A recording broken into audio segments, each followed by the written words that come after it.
G'day folks, everything new under the sun. I want to talk about grid tie solar setups and the cost of it, because not very many people really understand the cost of it, and really what it can do for you and how much money you got to put into it, what the payback period is, etc. And I want to talk about these generalities today as I understand them. Now, I don't have a solar powered house or a grid tie system. However, we looked into a quote and we got a full quote for it when we purchased our house about 8 years ago.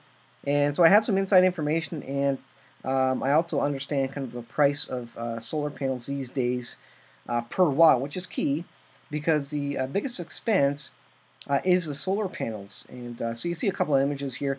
This particular one is showing what a 10 kilowatt system would look like. So 10,000 watts worth of solar panels, and that's kind of the base value, the base amount of solar power you would need for say a modern house. You need to look at your power usage over, averaged over 12 months, understand how many kilowatt hours you go through in a day, and understand how many panels would effectively recover or zero out the amount of energy you use during the day. And of course, you have to have that size of an array to zero it out. And why do I say zero and not making more energy than you use? Well, I'm going to get to that, and that's kind of a kicker where I am on the East Coast. So what I want to do is first I'm going to go to my power company. So this is our power company, Maritime Electric. If you go over to services, you can go to what is called net metering. This is the grid tie option that we currently have. Now across Canada there's different options. In Ontario, you can do grid tie, and they will pay you over and above any energy you use. But in the Maritimes where I am, they do what is called net metering, and effectively what it means is that you have a solar array, you use energy, and basically they will pay you for electricity from your solar panels, but only up to and equal to the amount of energy you use. So the best you can do is zero out your energy bill, but that doesn't even account for the monthly costs. What you can't do is make money for this. So if you have a solar panel array that's twice the amount and produces twice the amount of electricity your house uses, normally in most provinces or states in the U.S., the power company will actually be paying you money over and above what you use, not just zeroing out your bill, but not where I live in a maritime province. And so that's kind of the nitty-gritty that you need to understand. So here are the details of it, and then we're going to take a look at a price list of the situation, because I know the price of a lot of the all of the components basically, because I set up several solar power systems. So for the first thing, a net metered small capacity renewable energy generation facility may not exceed 100 kilowatt capacity. So if you're a small homeowner, you can't have more than 100 kilowatt capacity, because then you get into different laws and different jurisdictions and tax codes and all these other things. There's laws basically preventing a 100 kilowatt capacity. Remember, we're going to shoot for a 10 kilowatt capacity, and many houses even go through 20 kilowatts in a day. So depending on the size of your house, that you're not super far away from 100 kilowatts, but where I am, you can't exceed 100 kilowatts. For our house, that's plenty big enough. We were quoted on a 10 kilowatt system based on our current average usage, with the idea you get these things sized effectively in the Maritimes, at least where we are, to the point where they zero out your energy bill.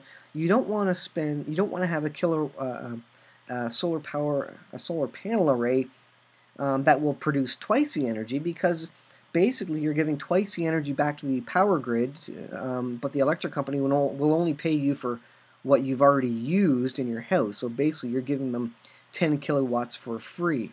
So you don't want to oversize your array, and that's a very short-sighted way to do business, especially in a country that says we're green, and we like renewable energy and such, to not pay for extra usage, for extra energy. That shouldn't be the case, but that's the way it is. It says all infrastructure costs to facilitate a grid interconnection is the responsibility of the customer. So they will put in, right now our house has an energy meter, and we pay whatever the energy meter says we do. What they do is they come and install a second energy meter. That's the second part there. Maritime Electric will supply at no charge a second meter to measure the out energy. So when you have a solar panel array, you don't use any of the electricity coming from it. You give all that back to the grid. You use off the grid what the Maritime Electric provides to you. That way they get a clear understanding of the complete and total value of energy that you're putting onto the grid, and they use that to zero out your balance. What they don't really, I don't think they tell you here, is that there is a monthly cost to keep up that infrastructure. So to have a second connection, so for an initial connection, I think it's $30 a month, plus minus whatever, for the privilege of being connected to the grid. When you have a second meter, you have to pay another $30 for the privilege of having a second meter connected to the grid. And that's a monthly cost. And so over the year, that's 30 times 12. That's how much you're paying for the ability to have this meter installed. So you're paying monthly, and you will never get paid. You'll never make enough solar to pay off that value, because they'll only give you enough money to pay down your electrical bill and not the monthly fees associated to it, in my understanding anyways. Maybe they do. Maybe they changed that. Maybe I misunderstand it, but that's the way I understand it. So you're paying a second monthly amount for that second meter, basically. Maritime Electric will bill the customer for all energy supplied through the in meter. That's the meter we have right now. And then the out meter is just purely the solar panel array. So you're not technically using directly the solar panel array energy to minimize your usage. Maritime Electric will credit the customer monthly for all energy registered on the out meter at the same price per kilowatt that the energy on the in meter was supplied. Now that's a little bit different, same price, so they don't give you more for renewable energy, which they should if they want to encourage and subsidize renewable energy. They don't want to do that, so they at least give you the same amount. And basically that means that, yeah, you're not getting enough to pay for that extra $30 a month, because they'll only give you enough to pay off how much you actually used in energy outside of the monthly payment amount. Credit kilowatt hours exceeding the in kilowatt will be carried to the following billing period, and that's for up to a year. I think they carry it month over month up to a year, and then that clock resets. So if you overshot your production 2 times, you can't use that into the next year. Reconciliation will typically occur during the final billing period of the calendar year. The customer will have 1 year from the reconciliation date to consume the credit kilowatt hours. If unused, they will expire. Now that actually changed, so I kind of lied to you. The rules have changed a little bit since I looked into this, which is interesting. So now you have a 1 year to use that up. But again, you can't create 3 times or 4 times more energy unless you decide to turn off the panels for a year and use up the credit you've created in the year prior. And so if you understand what I mean, you can't really overshoot your array. It doesn't make financial sense because if it's just going to credit into the next year and you can't do anything more than pay off your balance, i.e. they won't pay out any extra amount over and above your bill, well then it doesn't make sense to overshoot your solar panel array, which is not encouraging renewable energy by any stretch. Your system supplier and installer will provide you with pricing and estimated production capability.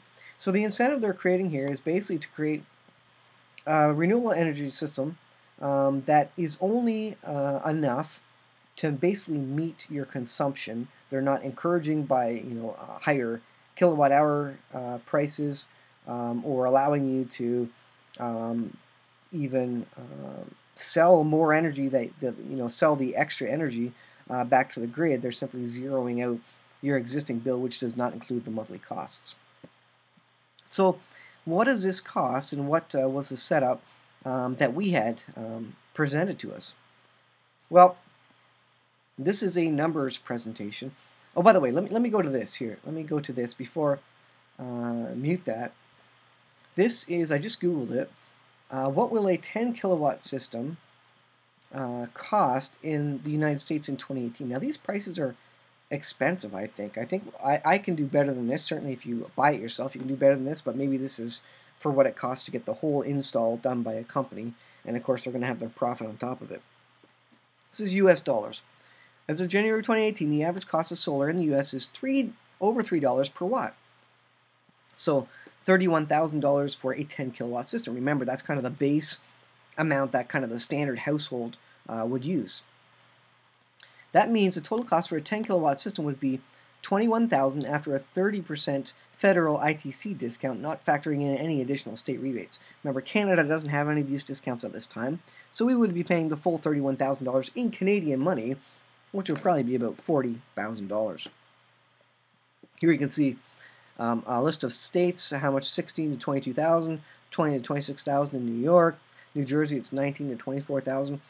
I believe with the cost of panels these days per watt, you can get that down. If you buy bulk panels on a pallet, off Amazon, for example, you can get it for even less than $1 a watt. But I'm going to go with $1 a watt, and that means if we go to my numbers presentation here to see how much this actually costs, that costs about $10,000. So that's just solar panels. That's no wiring. That's no hardware to set that up, etc. Let's start at the top. So the grid tie per month for that extra power meter is $30. That's $30 every month times 12 months that you got to pay for, which the company will not pay you for, will not allow you to use solar energy pushed back into the grid to pay for that value. So you're paying that for over and above. Solar power mounting hardware, and this is probably a low estimate, $1,000 for that. The mounting hardware, the bolts, the wood to mount the whole array, and that doesn't even include the man hours probably to actually install this.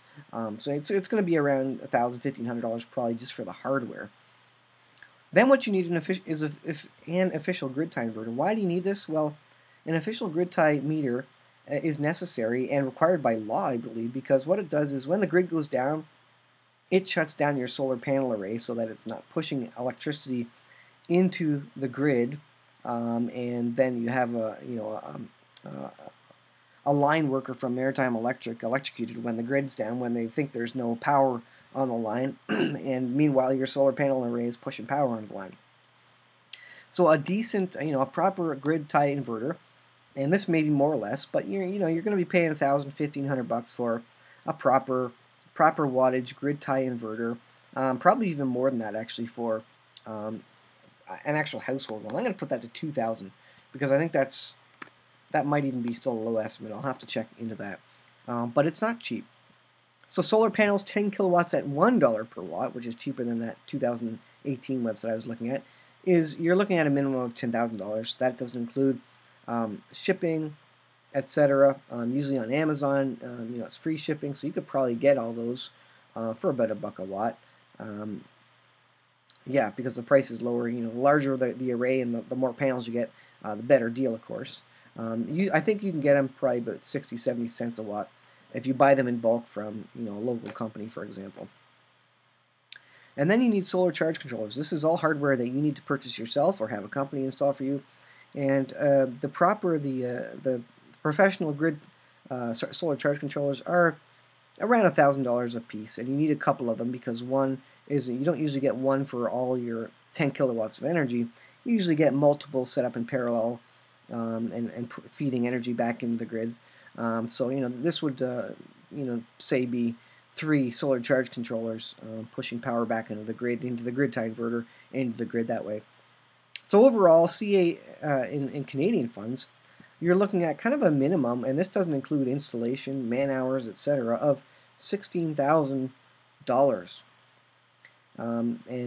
This is why it's very hard to get into it.